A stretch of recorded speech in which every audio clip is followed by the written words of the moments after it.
Nobody has really gotten to the very bottom of why is this happening, and nobody's really showing what's happening as far as politicians now. People know, but Now, politicians don't seem to care. roughly 2 years ago, wasn't there a Miss Francesca and Jamie somebody and a whole group of people that were saying similar things but caught up and actually shown to do fraudulent activities? Yeah, Like, well, part of that, did you have any connection to that? no, I had no connection, and we called out every one of those. We called out Jamie Johnson, Jamie Weirharum Johnson, whatever, Francesca Amato, and whoever else that was there. I don't know, but we called every one of them out. We've never been in any fraud. There is nobody that can show where they've ever sent a dime to me personally ever that I've got for any kind of service. No fraud here. But have you provided services in that realm of the world and the Family Rights Protected Acts and things of that nature? Well, it wouldn't be considered services, but we would be considered, we were there and held their hand and we supported them and helped coach them through some bad times. Okay.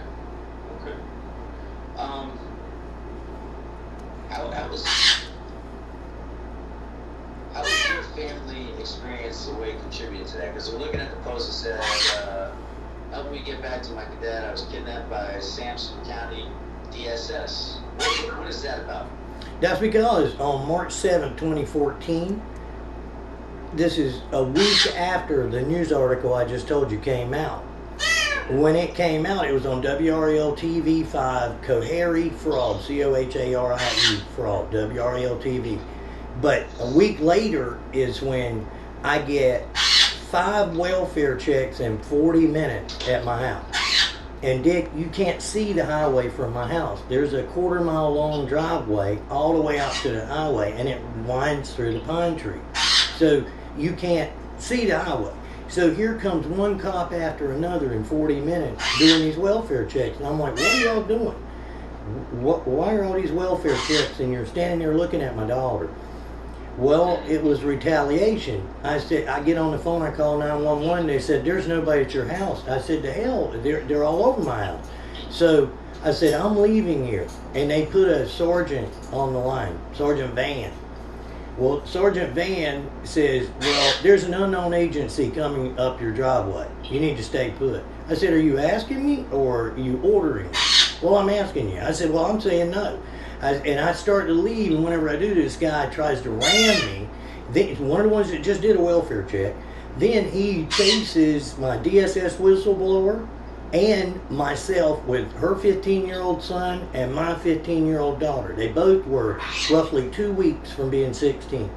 They pull us over because I'm like, I'm not pulling over till I get to a lighted area in a subdivision, and I did at the Mill Ridge. Well, these guys then swarm me. There's 9 of them. Nobody's got badges. I asked them, why are you pulling me? This is all on camera. There's 5 cameras rolling because we knew we'd have retaliation. We didn't know how bad. So here he comes, and I'm like, well, who are you? Where's your badge? We don't have badges. What's your badge number? We don't have badge number. He says this on camera. Then I said, why are you stopping me? What? I was told to. Well, you can't be told to and it be due process or any. I was told to go out and run you down and stop you. So after all of that, they finally told my brother they were going to pull me out and beat me. All of this is being filmed. And of course they did, and I said, look, I'm sitting here with the door open, my seatbelt on. I don't know what it is you guys want from me. What is it? What are you charging me with? So they eventually charged me with, they booked me, and I'm sitting in the back of a cop car with what's called the console under me in pieces. The console is like a $3,000 metal rack that houses your Viper communications, E911 signal operations on the car, sirens, radios, everything. Well, this car don't have it. This car's got nothing up there. This is not a real car. I'm sitting on a console. So he charges me with obstruction, resisting, and something else. Oh, failure to heed a blue light. And he never turned on a blue light. So, you know, So this is the stuff that went up 4 years ago. well, in 2014, so it was really 7 years ago now. 7. Okay. So, man, that's kind of a lot going on here. Like, I'm scrolling down the page here so everybody can kind of get a sense to see what's going on and what kind of things are posted here with the daughter's kidnapping, the stuff with the sheriff, the mug shots, you know. And I'm curious, like, what things do you use when you are helping people to get them through this process based off of your experience? That's a great question, and here's the thing, Dick. Here's something that, because I went through it in my own case, and I paid attention. I memorized the entire DSS manual and Chapter 7B of NCGS Chapter 7B, which is your child welfare law. And so did my daughter, because she fought very, very, very hard. But here's what we do to help people. Number one, just like I said, we will get them to Chapter 7B information. If it's North Carolina or whatever state, you need to know what the laws are, because they're very similar because of federal funding, but they're also different. One of the other biggest things I found that has not failed yet, and you can Google Randy Davis, Fayetteville Observer. That would be the Fort Bragg paper, kind of, because it's where Bragg is. And you'll see where, because of the violation of FERPA that was against me from the school and DSS, the whole district faced losing all of its federal funding, all of it, just because of one case. And that's Fayetteville Observer, Randy Davis. If you Google it, I'll pull it up.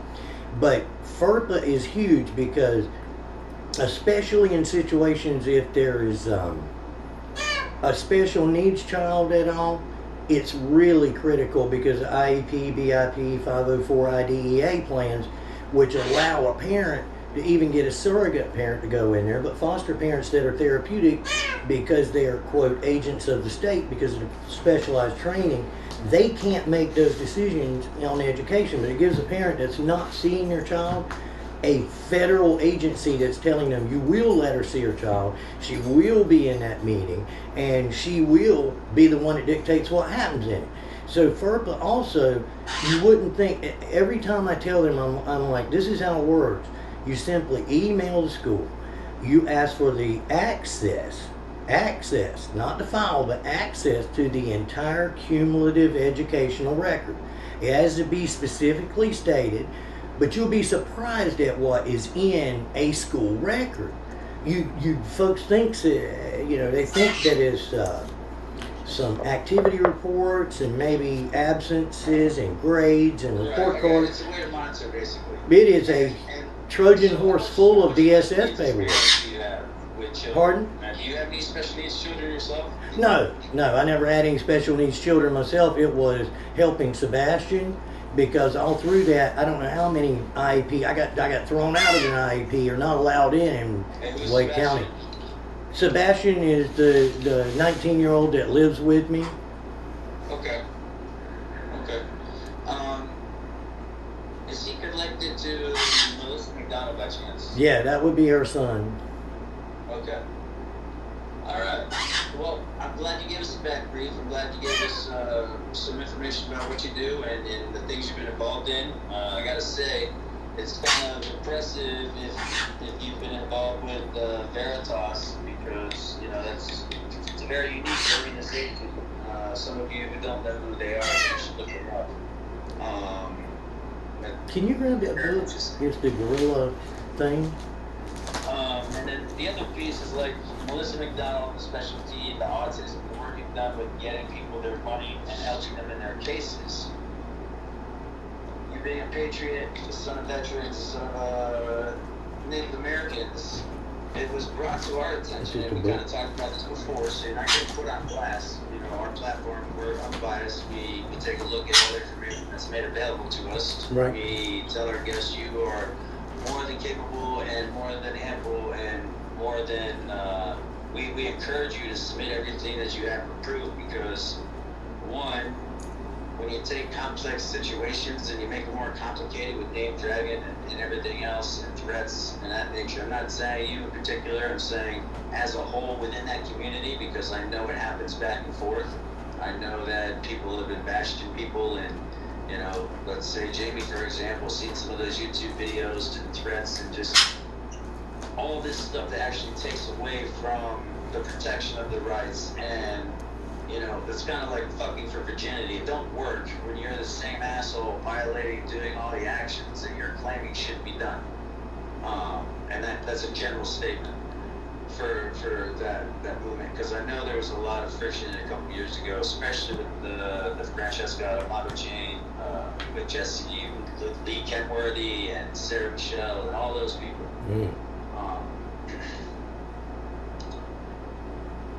It was brought to our attention that there was vet bashing going on, and you know, self-proclaimed patriot and everything else. I was curious, and I had to ask you directly, what's up with that situation? You want to kind of tell us about that, or why that would be brought out or suggested?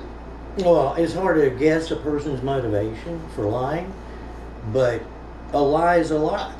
There is no evidence that I've ever vet bashed anyone. There's been veterans, you know, my son, United States Marine Corps, Camp Lejeune. You were a Marine. You know Camp Lejeune. Well, my son Shane, these people who are coming at me saying I'm vet bashing, there's a theory of mine that people will generally accuse you of that which they are guilty. So, let's look at vet bashing. If you look up the domain name owner of TeamRevitup.com and CroatanIndians.com, they'll both be my son Shane.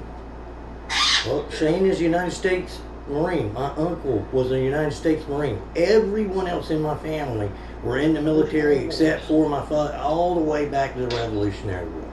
So I am not a vet basher. As a matter of fact, we had the East Tennessee Mountain Militia here for Hurricane Matthew, and we had 4 truckloads come in with trailers, and Croatan Indians and East Tennessee Mountain Militia, which are active and prior military and police officers, they came here with it from Tennessee, and we brought all of our resources together, and it was handed out at a Church of God here. Let's see, I was Santa Claus for the fire department out on Bragg, I think last year, 2 years ago. That was at Bragg. Is your daughter at Bragg? Yeah, my daughter,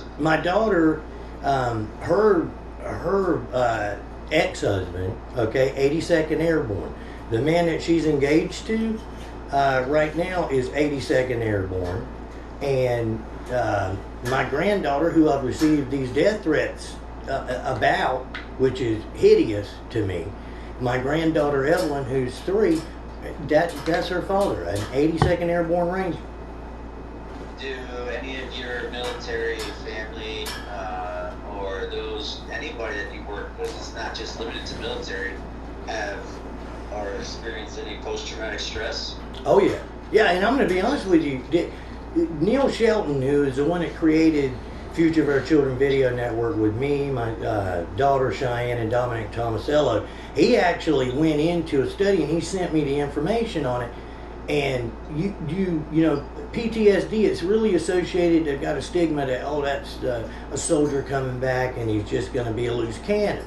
Well, he may not be, but that's the stereotype. But here's the thing, Neil's research that he showed me was that the PTSD from family court, custody situations, doesn't matter if you're military or not, just anybody, that it actually was altering something and causing at least mild autism to a lot of different autistic stuff because of the extreme nature of the PTSD in court cases. And I believe that. I feel sick when I go into a courtroom. Do you personally have post-traumatic stress? I think I do. I didn't never jump or, you know, feel clenched up like now, but a loud noise and any other kind of thing ever since that. You can't unsee it.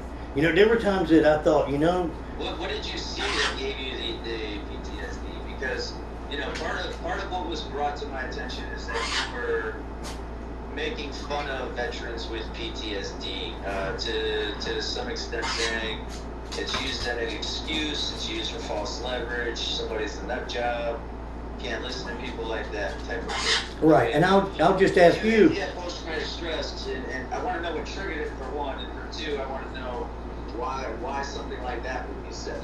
Okay, well, I'll tell you what triggered it, but first, have you seen any evidence of what you're being told?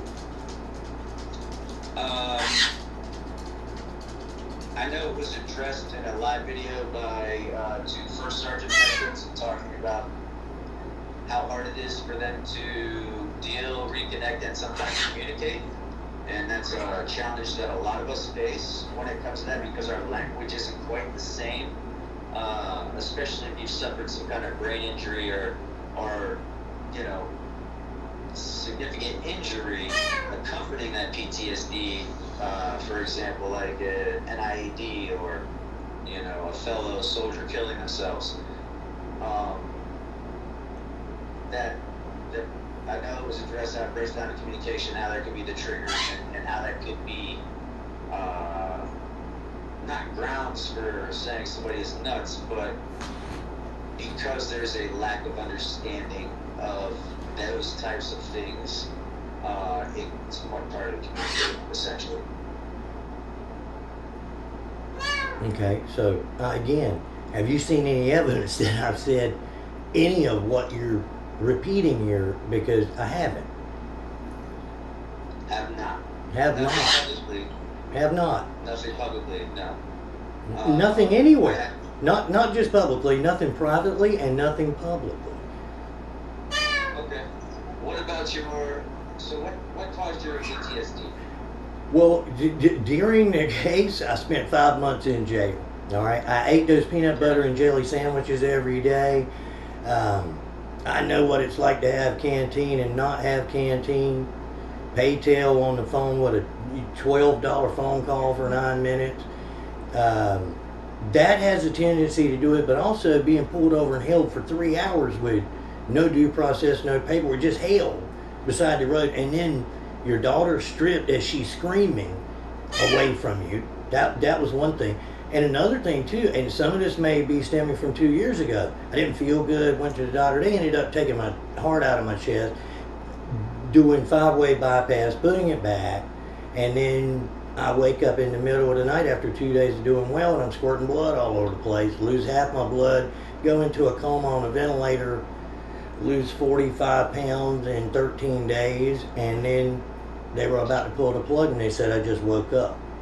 After those things, you're a little more sensitive and you're a little more emotional, so that might be kind of playing into it as well. Not to mention, I just literally, 4 days ago, pulled a stent out of myself because I had a double, surgery at UNC in order to get the thing out of there, the kidney stone. It was almost 3 centimeters, and peeing blood.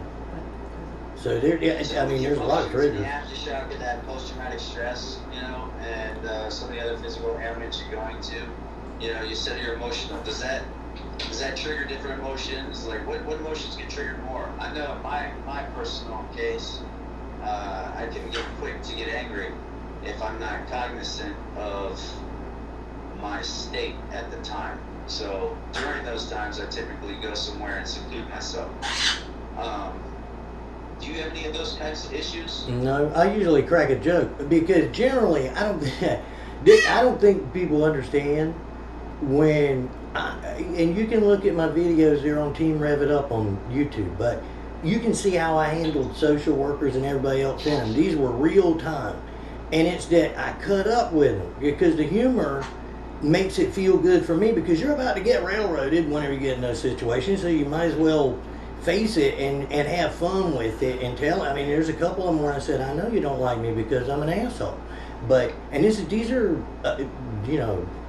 deputies, the sheriff, I'm trying to, GAL, the DSS director, foster care director, CPS director, but without the humor in it, you can't make it. You got to determine you know, am I going to be happy and make it all the way through this, or am I going to grumble about it and be miserable? And it's easier if you're happy, but I don't go into any anger issues or anything because of it. I just jump if I hear a loud noise.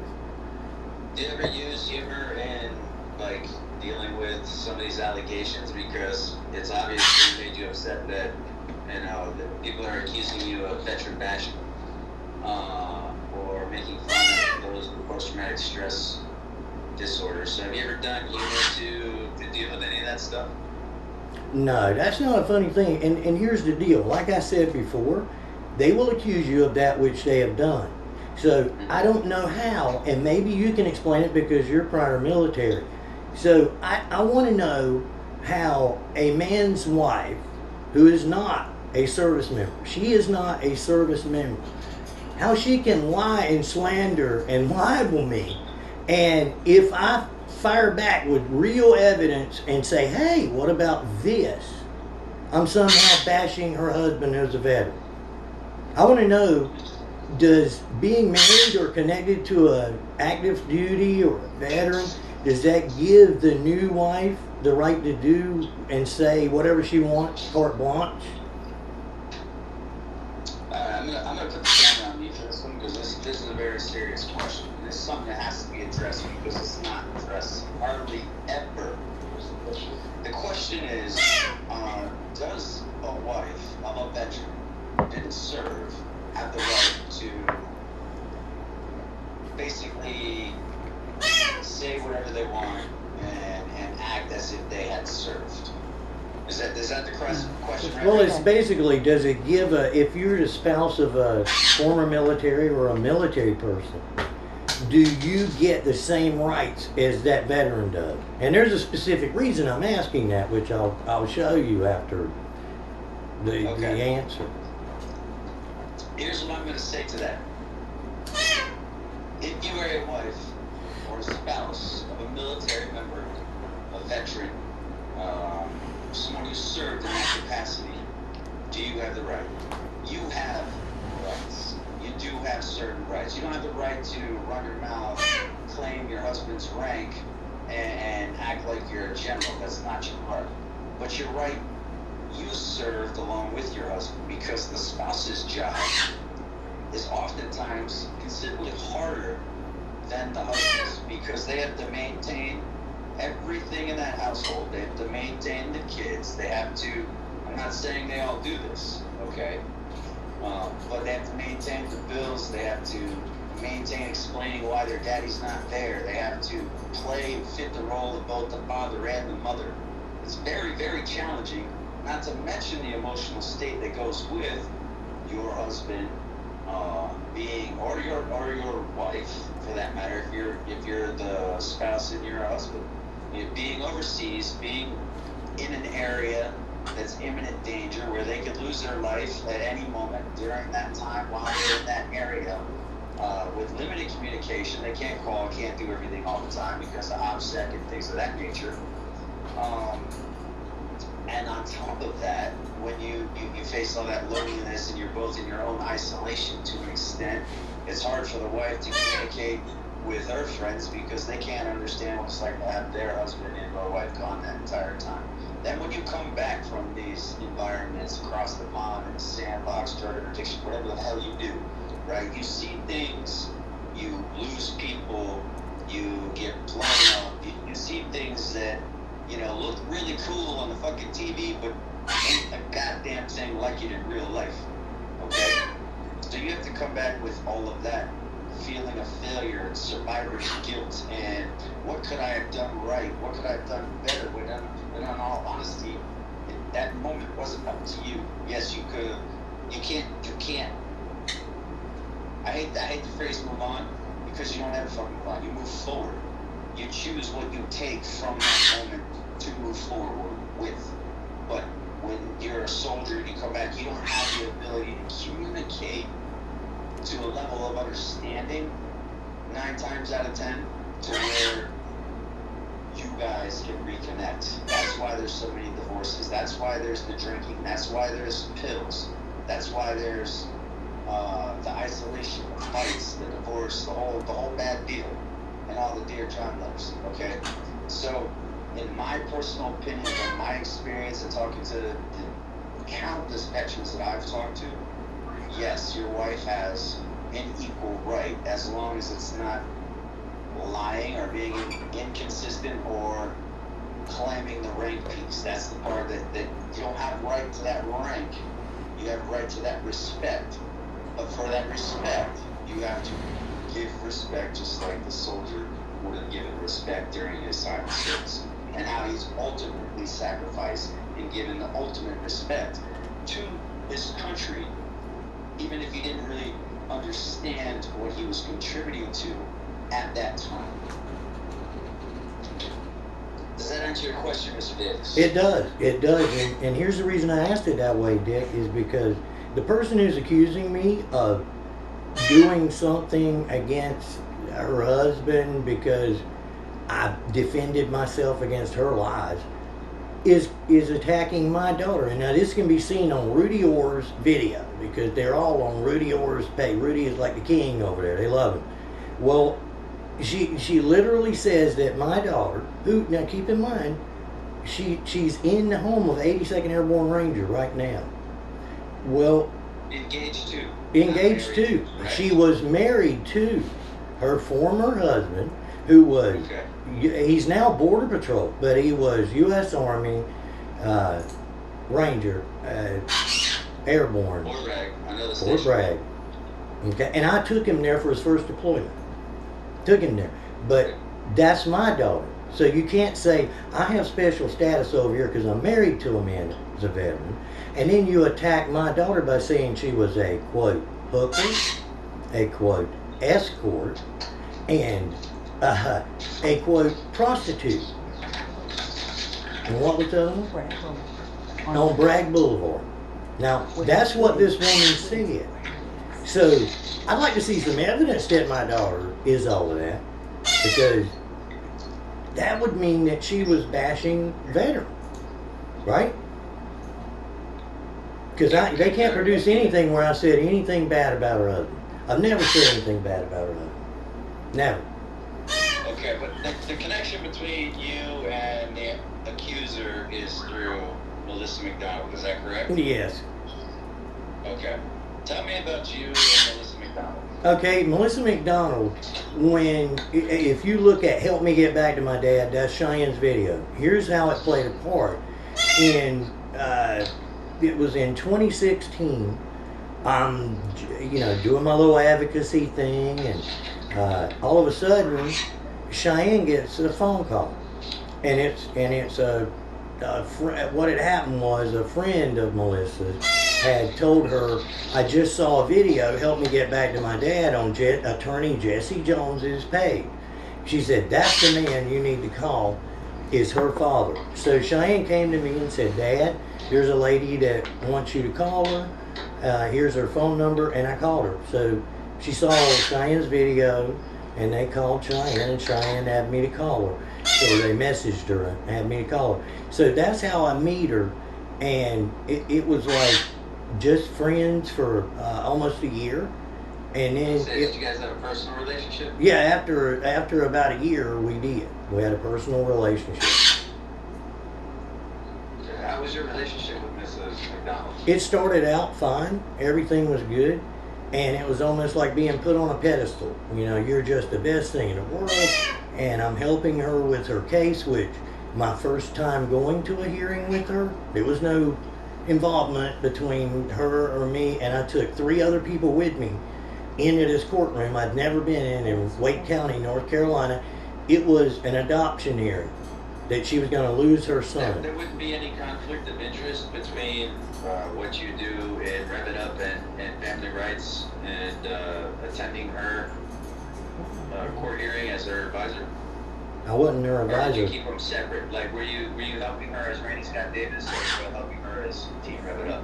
No, I helped her as Randy, but the thing is, there was no there. I'd never even seen her before in person. I just walked into the courtroom door with 3 other people to court watch. There was no advisor, but because of that, the judge switched it. And there's a long story about why they do that. They know exactly who I am, Dick. and they changed it and went back to reunification. And after that, she fired her attorney, went pro se. We did motion to produce and examine documents. Got over 20,000 pieces of evidence. You never get this evidence. They give it to her at 3 p.m. We had to go get it, all the way in Raleigh. 3 p.m. the day before her TPR here. I read all 20,000 pieces in one night and said they'll never go through with the TPR tomorrow. And by in the morning, 20,000 pieces in one night, man. Some of them were, you didn't have to read them. They were just fillers, and when you got certain evaluations, you got phone call logs from DS. There'll be one little thing on there, but the big things just jump out at you. There's certain things you have to look for. All the other stuff, you don't have to read it. You just have to know it's not what you're looking for. Mr. Ray, you got a question? Yeah, so Randy, you say that because you were there at the hearing and the judge knows who you are, they changed the ruling? No, they didn't change the ruling. They just didn't rule the way they were going to, and they switched it. That happens a lot. If they know they're being looked at, I don't think that people realize whenever you say, hey, I'm going to be a court watcher, you got to think there's a reason why DSS and custody courts don't want cameras in that courtroom. And it's because if people are watching, they can't do what they would do if nobody's watching. So when you're in a situation like this and you get somebody that can present well, and they come in with 3 women, okay, and sit down and everybody's taking notes and looking studious, it makes them nervous. Now, that can be looked at any way you want to, but I'm telling you, if you ever do anything to help some people, sometimes that's the only, you know how many times I've been there and the people would say, this is the only time. Neil Shelton told me this. Whenever I showed up as his, it was the only time he wasn't there alone. Some of these people go in there and they're alone, and that courtroom will eat you alive when you're alone. Sometimes just being there. Randy, real quick though, what evidence did you have that the judge was going to rule one way, and because of your presence, they decided not to? Well, you'd have to extrapolate, I guess. But when you've been served with a notice of hearing for adoption, the plan is adoption, and you're going to adoption hearing. And then all of a sudden things happen, people go into recess, and then they come back and they say, we've decided not to do adoption. So what made the difference? I don't know. Maybe nothing. Maybe nothing made the difference. Okay. When did the relationship with Melissa go bad? After about a year or so of her living with me, whenever I met her, she was homeless. She had no visits with her 3 other children, and Sebastian was being adopted. She had no job. She had no car. She had no visitation even, much less custody of the other 3. And she needed a place to live. So I had a little house. I was attorney in fact over in Dunn, North Carolina for Charles Maynard. So I said, look, I can let you move in there, and I let